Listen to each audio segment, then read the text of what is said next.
Motoru güce salma, hayır. Burada baş çəkmək lazım.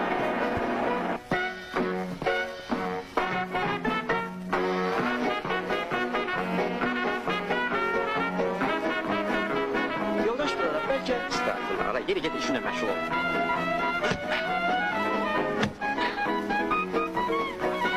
Damkırat. Mütləq damkırat. Özde Zaporoz damkırat. Yoldaş birader, belki... Əlinə bəlkə salmısan, hə? Bura daş lazımdır. Daş, baş üstə. Bura vertolyot lazımdır.